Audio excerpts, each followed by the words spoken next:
thank you so much to the fantastic Kris Barras for joining me. Good afternoon, sir. Are you well? Good afternoon. I'm very well, thank you. Yeah. Good, good, good. The new album, Death Valley Paradise, which is out next Friday, I believe.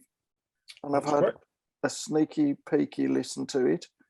And it just sounds, mixed metaphors, but it sounds enormous. That was the aim. Yeah.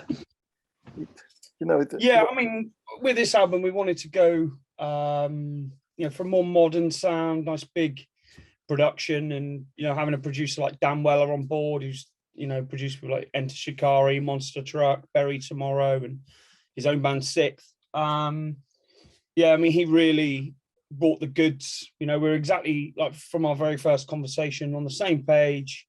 He completely got where I was coming from, and he just took it to a whole other level, really. So recorded it in Ulster, which isn't far, sort of down the road from me here. Is that somewhere you use regularly, or is that again a sort of for this album? Yeah, it's just for this album. We want to mix things up a little bit. Obviously, Josiah, who's in the band, has produced our previous two albums, and we recorded at his studio. But for this one, we just wanted to mix up and do something different. And this was actually the first time that we have actually been away as a unit, as a band, to record, for a few weeks, where all we're doing is recording the album. Whereas previously, it would always be done, like in bits, or even if we did it in a block, because it's local, we're going home at night and stuff like that. But I think actually going somewhere specifically, and a place like, we record at Vader Studios, it's an amazing place, stunning grounds and stuff, and staying there on the site. So it's just like, we were really absorbed into the album, everything we were talking about was to do with the album, everything we were doing was to do with the album. And it was a really good process for us. Well, you can hear it. I mean, the times I've listened to it, I'll talk about a couple of other things later, but it feels sort of a step up from what you've done before. Which isn't a criticism of what you've done before, but even at sort of that's the aim, right? You always want to improve, you always want to keep getting better and progress. And I have no doubt we'll probably have some older diehard fans that have followed me since the early days that maybe they won't be as into the new sound, but that's just the way it goes. It's progression. I don't want to be one of these artists that's just recording the same thing every album. I've got so many more influences than just people from the blues rock world. I grew up listening to a lot of rock stuff, a lot of metal stuff, a lot of instrumental guitar stuff, and it's all things that come out in my songwriting and come out in my music. And as an artist, I want to be someone that progresses. And like I said, I don't want to have 10 albums where everything sounds the same. I don't see the point in that. And then the songwriting process as well. You've obviously across the time you've been doing it, bumped into lots of people. And how many different people did you collaborate with for this album? I think there's like 3 or 4 different songwriters, one main guy, and then a couple of guys that I just did odd bits with, a couple of songs with. In total, I wrote about 30 songs, and then we whittled it down to the final 11. Not every song was a collaboration. And they were kind of done in different ways. Like these guys I worked with, top world-class songwriters, that write with Shinedown, Blackstone Cherry, Hailstorm, all these kind of bands, like big bands. And they're very, very good at knowing how to work with like an artist. They don't take over and anything like that. They'll just get where you're coming from and then try to give you some new ideas. And I really appreciated that, having someone come, with that experience and that level of skill, just going, well, have you thought about trying this? And then it would set me off on a whole different path. And it was a really good process for me to, and I learned a lot working with guys that level. They write like 250 songs each a year, and when you got that kind of insight into songwriting, I think you bring a lot to the table experience-wise, and it was a great process for me. Yeah, songwriting is an art form all of its own, isn't it? It's the having that vision to It is, yeah. Paint that musical canvas, if you like. Yeah, and I love songwriting. It's never been a thing I've ever struggled with. Again, I just wanted to try something different. And, you know, you look at a lot of the biggest bands in the world and they all collaborate, you know, and it's kind of like, well, maybe that's something I should try. And so we did, you know. I can write songs all day long. I don't struggle at all with inspiration. I enjoy the process. It's kind of cathartic for me, really. It's like a nice release. I've never ever struggled to come up with something, but I think just having, you know, that level of experience that those guys have got just really helped bring out the best in me. Yeah, I do particularly love Wake Me When It's Over and Chaos. And for me, when I was sort of talking to my other half, I think what we find about you is love your music. Your music is amazing. It's obviously gone on a step, but find your lyrics really impactful. I mean, a lot of bands sort of, it can be a little bit cliched, but yours, it's such a, you know, they mean a lot to a lot of people, and I think that's something that really comes across. Cool, I appreciate that. Thank you. I think you know, it's very much an album that's been born out of the pandemic, and you know, a lot of the things I'll be singing about on the album is stuff that people will be able to relate to. And you know, the whole pandemic situation for me personally, you know, left me into pretty dark places at times, until I knew that we were actually going to be recording the album and could kind of see some kind of progression.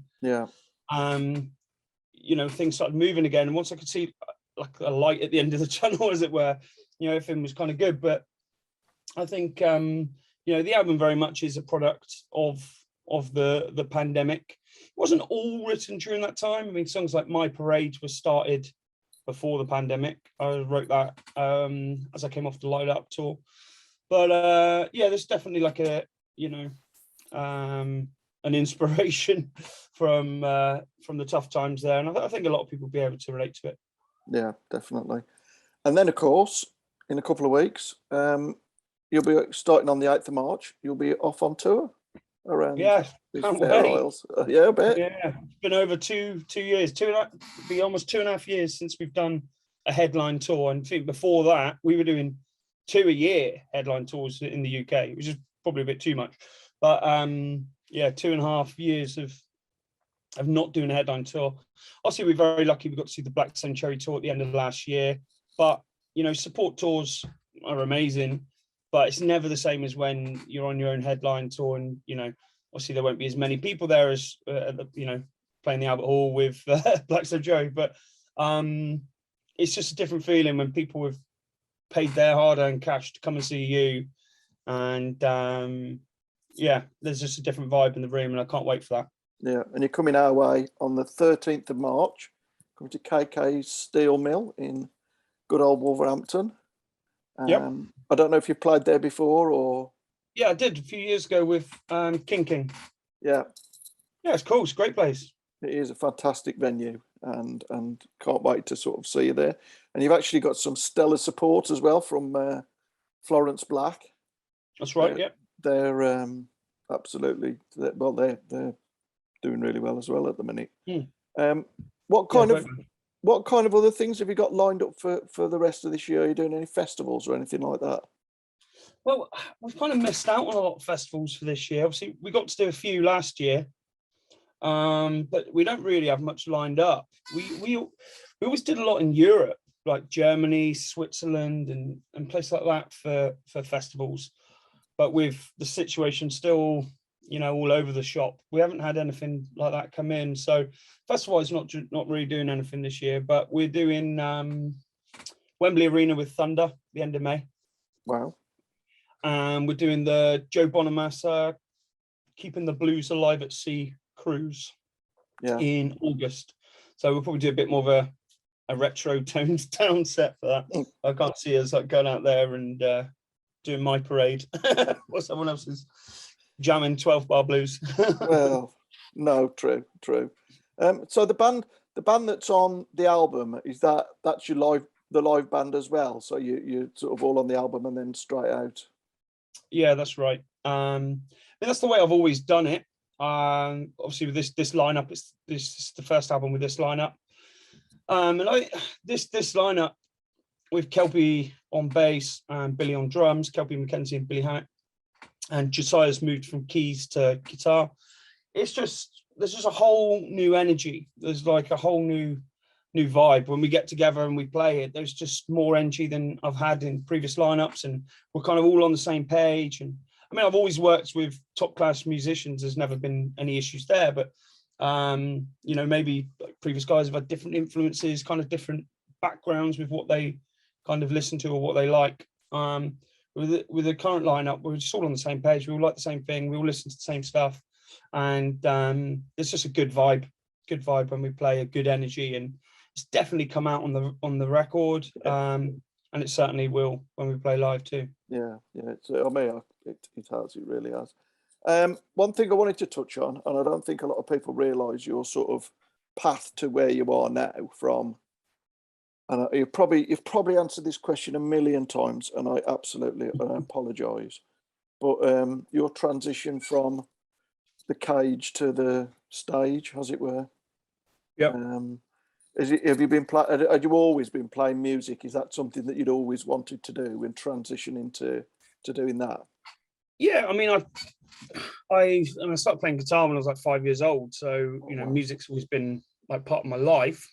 And when I first left college, I was like full time in music, and I did a whole bunch of stuff in the music industry, and I wasn't really getting anywhere. And I started training just for a hobby, for a bit of fun, and then had a few fights, and then everything just kind of snowballed really. And the fight stuff was offering me more opportunities than the music stuff. I didn't really know where to go with the music. I was a good guitar player. I was probably technically better than I am now because I spent a lot more time.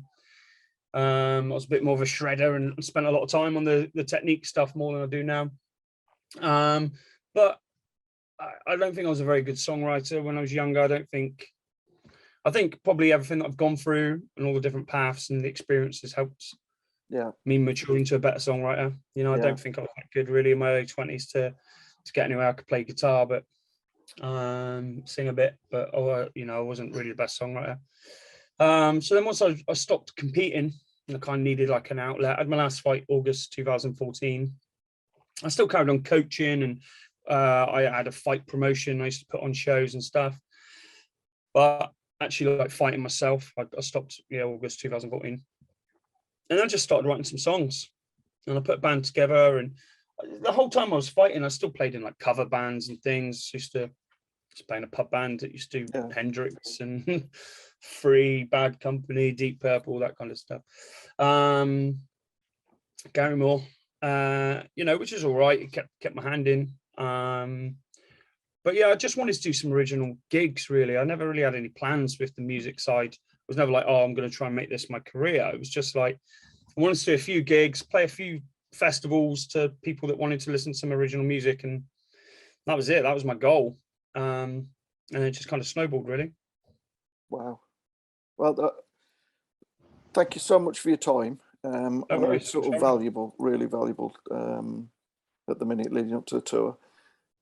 People should get a copy of Death Valley Paradise because it is a really, I mean, it sounds, I don't want you to sound sort of sycophantic or anything, but it is really, really a good album. It's an amazing album, and listen to the music, but listen to the lyrics as well, because they are phenomenal, absolutely, and they strike a chord with me, and I'm sure they'll strike a chord with a lot of people as well.